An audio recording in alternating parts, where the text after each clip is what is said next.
Fat influencers are dying. And I don't mean that in a mean sense. I mean that in like a literal sense. Literally. Fat influencers are dying. Literally. Obesity is the leading cause of death in the USA, but that didn't seem to worry these influencers too much as... Bro, that's morbidly obese. Look, you might look at me and say, oh, look, you got a little bit of chin. Look at the chin. Like, no, who fucking cares? That's a fucking chin right there, top right. That's a chin, bro. They made money eating vast quantities of junk food, opened salons to cater to morbidly obese clients, and even dedicated their lives to proving that you can be healthy at every size. Unfortunately though, all of these influencers met the same fate, and we will start with the youngest influencer on our list, who made thousands creating his mukbang content until it cost him the ultimate price. Effican Kültür was a body positive mukbanger who made... That's a dude? I thought that was a woman. I literally thought that was a female. His living by eating vast quantities of food online. Despite his aged appearance, obviously due to his massive weight, he was just 24 years. Look, bro, he's got the, like, wow. Old at the time of these images. His TikTok page had amassed over 188,000 followers, with his content consisting of simply recording himself eating meals. Effican was from Turkey, which has a bit of a reputation for being one of the most obese countries in the world. That's crazy. 61% of the population are overweight, with 32% of those being obese. You know, when we think of America, we talk about Americans always being obese, you know? We talk about Americans being like morbidly obese all the time. We don't really think that other countries that like per capita is like really fucking fat. Like it's not just Americans. I know Americans get a lot of slack, right? Like I said, you can look at my chin and be, oh, look, you got a little fat under your chin. Look at you. These are fat motherfuckers though. These are like fat, obese, morbidly unhealthy fucking people. You know what I mean? This isn't like, hey, I need to lose 50 pounds. These are like, hey, I need to lose 500 pounds. A big factor of this is the food that is traditional in Turkey, with the biggest culprit being the traditional doner kebab, which is meat stacked on top of each other and sliced in rotisserie style. These kebabs are just covered in... By the way, these kebabs are absolutely delicious. Absolutely delicious. And if you really wanted the truth, Turkey kind of ripped off Greece with the gyro. So... But that combination with the French fries, the meat, oh God! I mean, I prefer a gyro, but I'll take a doner kebab any day. In oil, which stacks up the calories and makes it incredibly easy to gain weight, which is something that Effican had no trouble. Shit, making me kind of hungry like now. You know what I mean? You eat too late, you know, you're gonna end up in the fucking bathroom, bro. Doing. He didn't seem to mind gaining so much weight though, as it was allowing him to live a lifestyle of eating out at high-end restaurants and earning a living without needing a traditional job. This wouldn't last forever though, as his awful eating habit would soon catch up with him, with disastrous consequences. In December 2024, he was hospitalized due to his weight and the related issues that followed along, but was sent home and was allowed to continue getting his healthcare there. On the 31st of January, Effican uploaded a video of himself getting some sort of treatment and physio. Look at the leg. Continuing treatment at full throttle. But as it turns out, this treatment he was receiving wouldn't help too much. In his last TikToks, he was shown like okay, listen, like you want to have sympathy. And when I say fat people, I'm not talking about the person that's 20, 30, 40, 50 pounds overweight. When I say fat people in this example, I'm talking about people that are like 2, 3, 4, 6, 800 pounds. Okay. At what point do you just say to yourself, I need to stop? How does he wipe his ass? I don't know. How does he wipe his ass? You know, there was another one with a really fat woman. She said she would wrap toilet paper around like a back scratcher, and she would reach behind with the back scratch and wipe her ass. Gross, right? Like, okay? Like, how do you do anything when you're that big? And the thing is, it's like, you have to think to yourself, is it really people like, do we feel bad for these people? And feeling bad is almost like encouraging the bad behavior. That's fat. Just lying in bed as his massive size meant he wasn't able to get up. So, look at him. Oh, let me play. Did you see that shit, bro? Talks he was shown just lying in bed. Oh, let me play with your fat. Look how cute. His massive size meant he wasn't able to get up, suffering breathing problems and mobility issues. And just 3 months on from his initial hospitalization on the 7th of March, Effican lost his life due to presumed heart failure. Now, and look, man, I always feel bad when people pass away, and especially when I think, is this something that could have been prevented? Like, this was a preventable death. It's never a good thing, man. Although Effican didn't speak too much in his videos, the next influencer to lose their life was massively outspoken about her views on fat acceptance, even running a podcast to talk about health at every size. Dr. Kat Pausé was an American academic and a self-proclaimed fat kind of doctor are you? Activist, having degrees in philosophy and sociology, with her dissertation exploring the stigma bunch of useless degrees, by the way, society holds against fat people. Fat people are dehumanized by society and discriminated against by our society. No, fat people aren't. They're not discriminated against. It's just that we're not going to change the way we fucking live to satisfy fat people. There was a girl who was trying to sue an airliners and said you should make seats for fat people. No, bitch, you should lose some fucking weight. Lose some fucking weight. Why should society have to succumb to your fatness? Why should they have to make a special seat? Are you kidding me? Matter of fact, I think it was Southwest who said, we're going to charge you for 2 seats if you can't fit in one. Bravo to them.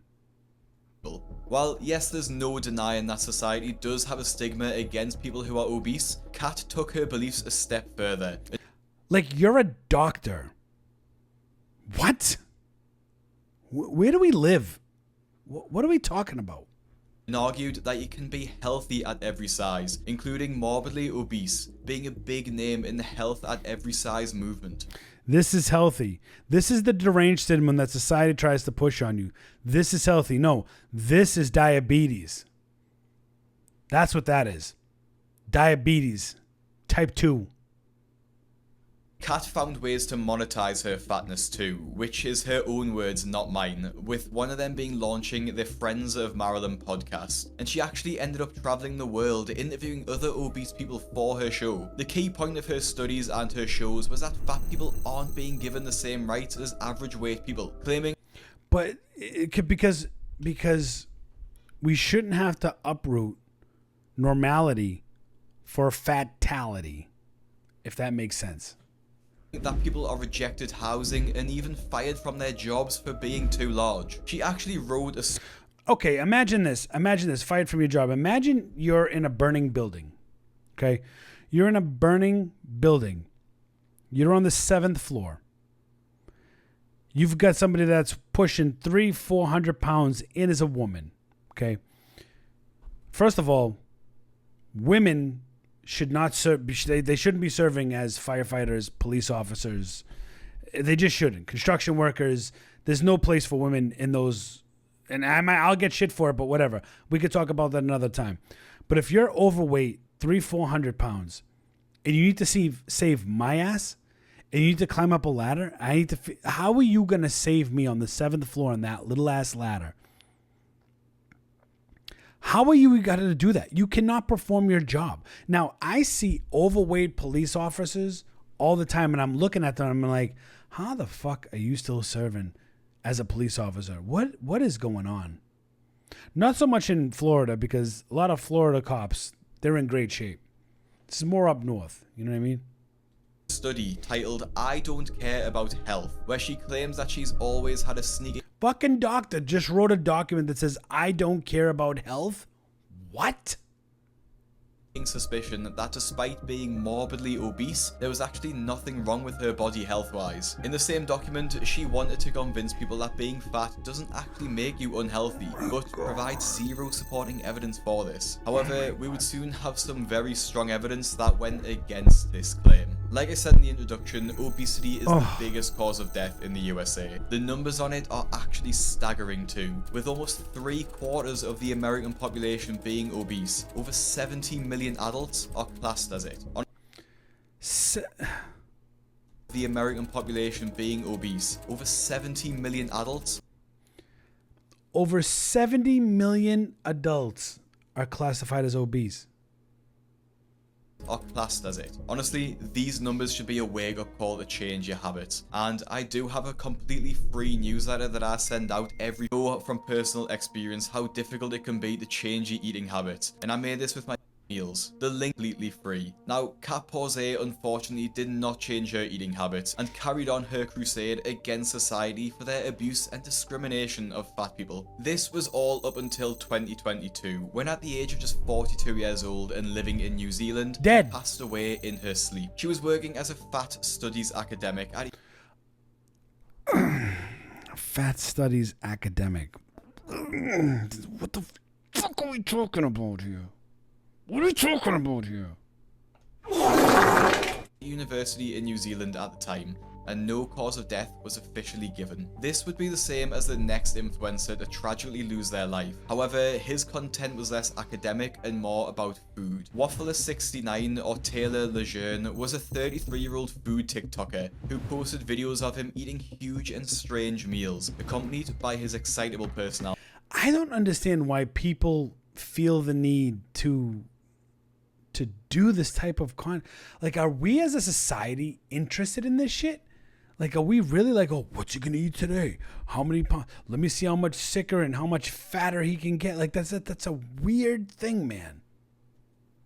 Considering he amassed over 1.9 million followers and each of his videos gained millions of views, it's safe to say he was making more than enough money to support his eating habit, and he needed it. If you take a scroll down his TikTok page, you can see that he must have been spending hundreds, if not thousands of dollars a month on huge meals and strange food items. Today we're trying cookie liquor. I've got 3 McDonald's breakfast sandwiches. Which one's the best? I've got Lay's Waves Funyun Onion flavored rings. I've got 3 new pickled snacks. Let's see what they are. What? Loaded baked potato pickles, spicy garlic, and hot peppers. I got Serverboy pizza from the new season of Stranger Things. Let's see, what is this frozen pizza like? Although his meals aren't as extreme as Effican's, and he didn't share his fat positivity views like Kat did, that doesn't mean his health was any better. And you can see that Taylor was massively overweight, and his diet seemed to be the main reason for that. In a video uploaded on the 3rd of February, he actually shared the screen with his brother, and commenters loved him, even calling them an iconic duo. However, the next time we would see Taylor's brother would be under very different and heartbreaking circumstances. Oh man. Hey guys, See? if anyone's being shared this video from another, or if you just don't know, I'm related to Waffler69, or my brother Taylor. He has passed away around 10 p.m. on January 11th, 2023, from a presumed heart attack. He was rushed to the hospital, and I want to say like an hour and a half later, he passed away. The most shocking part is that Taylor's brother revealed that their father and grandfather died from heart failure, and Taylor died of a suspected heart attack. For the most part, Taylor was pretty uncontroversial and didn't make a big fuss about his weight or talk about it much, which is the exact opposite to Britney Sour. Fuck, dude. Did you see her? Holy shit. Personality was based, bro, like, oh, God.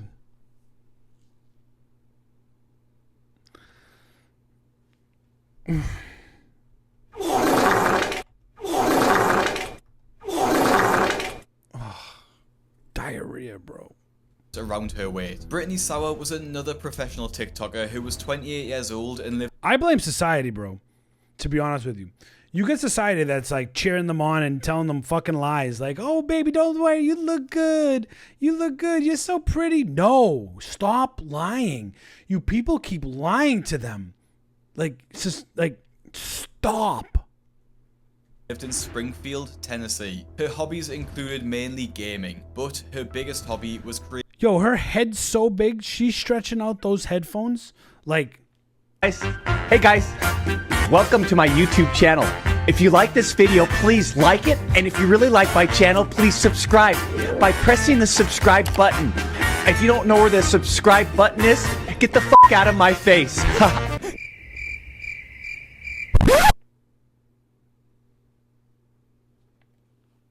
Wow.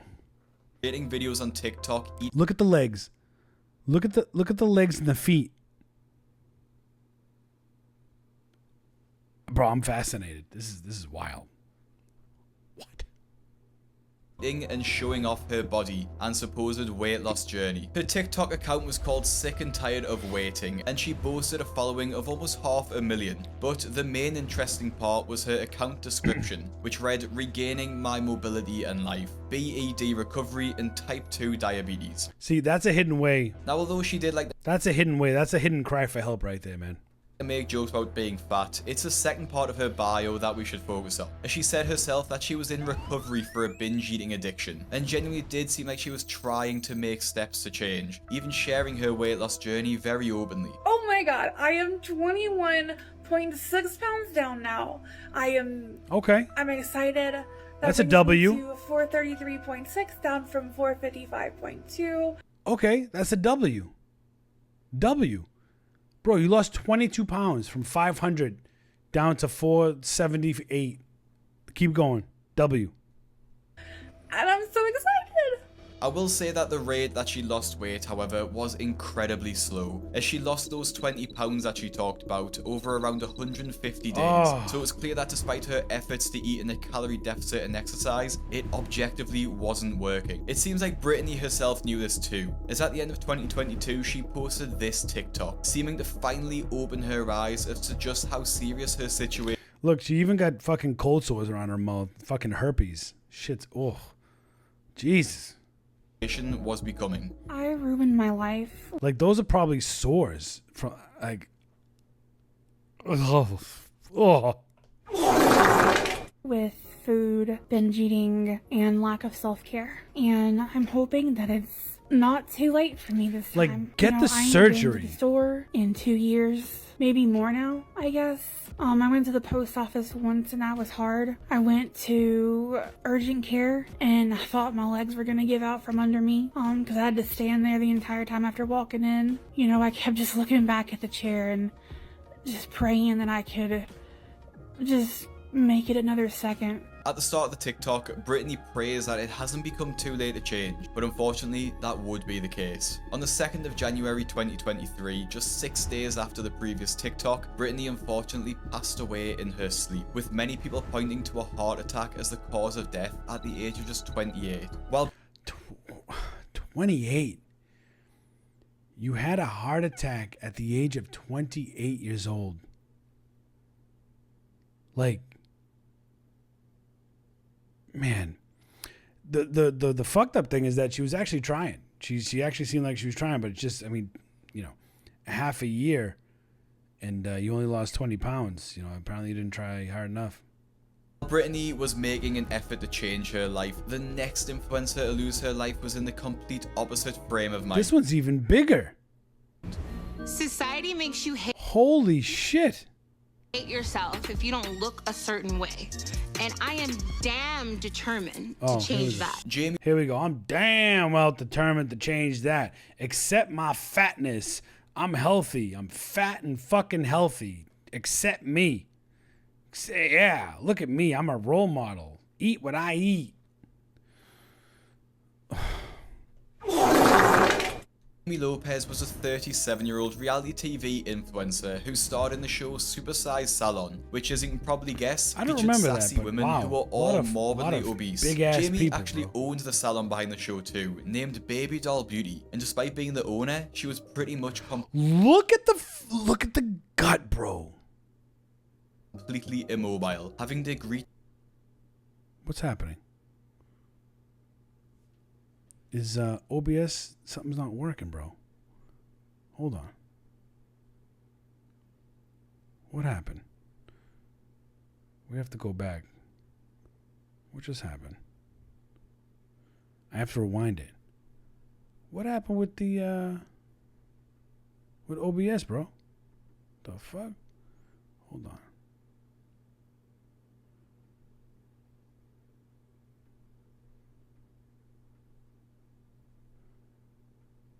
All right, let me see if this works.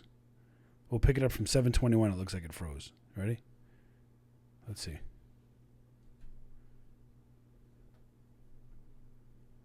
About being fat. It's the second part of her bio that we should focus on. Sorry about She said that. herself that she was in recovery for a binge eating addiction, and genuinely did seem like she was trying to make steps to change, even sharing her weight loss journey very openly. Oh my god, I am 21.6 pounds down now. I'm excited. That brings me to 433.6 down from 455.2, and I'm so excited. I will say that the rate that she lost weight, however, was incredibly slow, as she lost those 20 pounds that she talked about. Yo, I liked it, but when I couldn't see it. Yeah, wait till you see the next one. I know the screen froze, so that's why I had to rewind it. Wait till you see the next one, bro. Over around 150 days. So it's clear that despite her efforts to eat in a calorie deficit and exercise, it objectively wasn't working. It seems like Britney herself knew this too, as at the end of 2022 she posted this TikTok, seeming to finally open her eyes as to just how serious her situation was becoming. I ruined my life with food, binge eating, and lack of self-care, and I'm hoping that it's not too late for me this time. You know, I ain't been to the store in 2 years, maybe more now, I guess. I went to the post Why is it frozen? Why does my OBS keep freezing, bro? What the fuck is going on right now?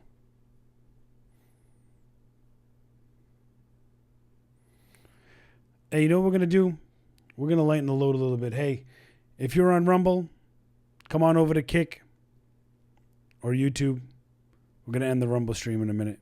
Why is this not working? I guess. Too much weight. Shit. once an hour. Bro.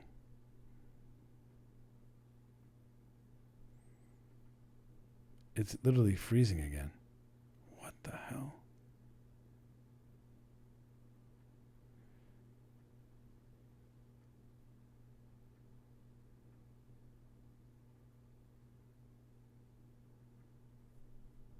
Sorry, guys.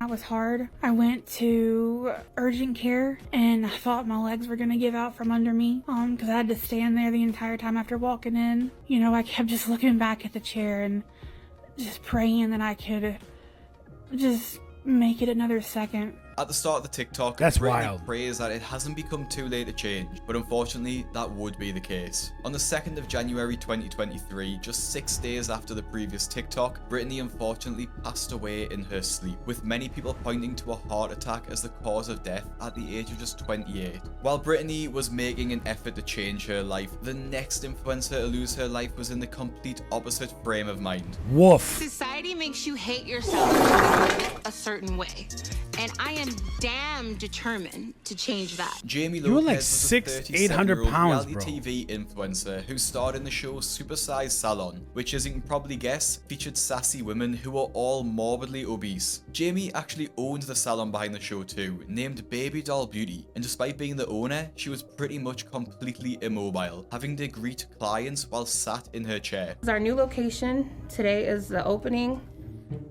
It's a What few is hours going away. on, There's bro? still things that need to be done.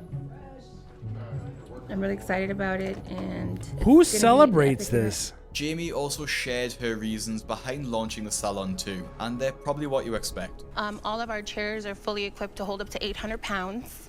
You know, it's just it's an experience. You know, we wanted to create an environment You leveled up to level 1.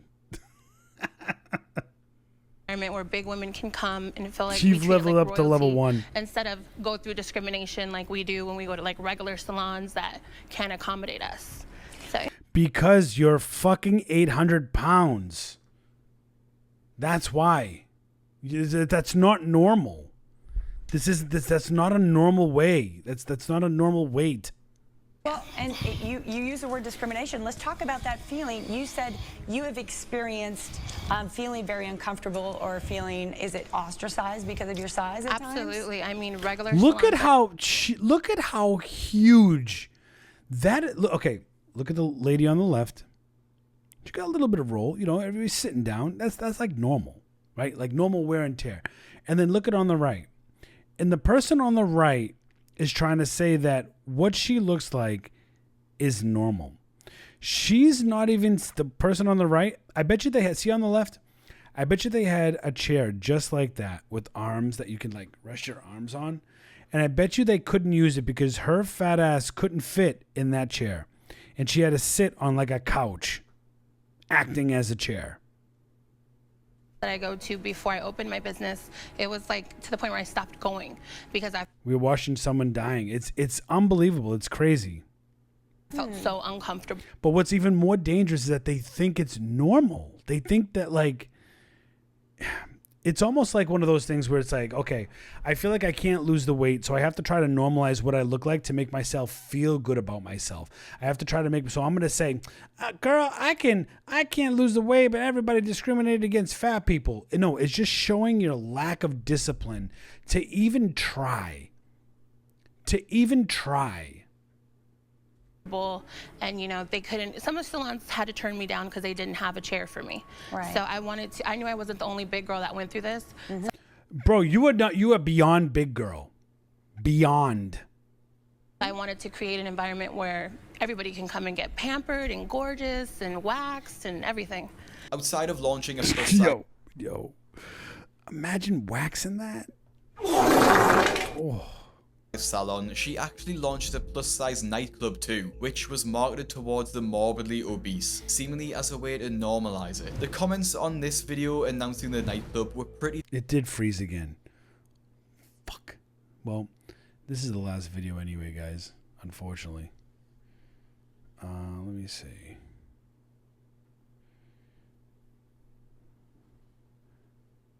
Man, I don't know what... It was working good all night. We've been streaming for over 3 hours. All of a sudden, it starts... Let me start capture.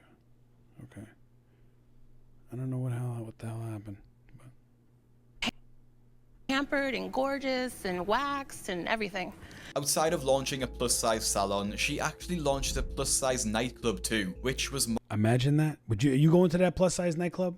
marketed towards the morbidly obese, seemingly as a way to normalize it. The comments on Can't this take the video weight. announcing the nightclub were pretty disturbing too, with people actually not just supporting the idea of the nightclub, but promoting obesity itself, including those who fetishized it. I love plus size women, the bigger the better. And obviously these are the types of comments that Jaime was looking to attract, which unfortunately just further entrenches the idea that there's nothing wrong with their weight, because other people seem to like it. Unfortunately, as we all know, this is completely false, and in all honesty, dangerous. As we've seen with the majority of people in this video, almost all of them have died due to some sort of heart complication, such as heart failure or a heart attack. Obesity significantly increases your risk of a heart attack by around 28%, and for every 5-point increase in BMI, it raises your risk of heart failure by a massive percent. At her largest, Jaime Lopez was a staggering 840 pounds, and if she was the average height of around 5'4",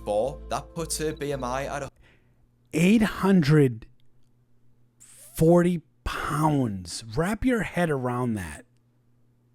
144, putting her at huge risk of heart failure, which is unfortunately exactly what happened. In December 2022, she was rushed to a Las Vegas hospital with heart complications, and at the age of just 37 years old, succumbed to her obesity. It's honestly terrifying to think that some of these influencers were proponents of the healthy at every size movement, which is objectively incorrect and just downright dangerous. And if you want to see more people who live there... Listen, if you're 50 pounds overweight, that's too much. If you're 50 pounds overweight, that's too much. You gotta work at it. You gotta be strong-minded. And listen, it's definitely easier said than done. But there's no way you can let yourself get to 840 freaking pounds. That's just obscene. Or that's just obese.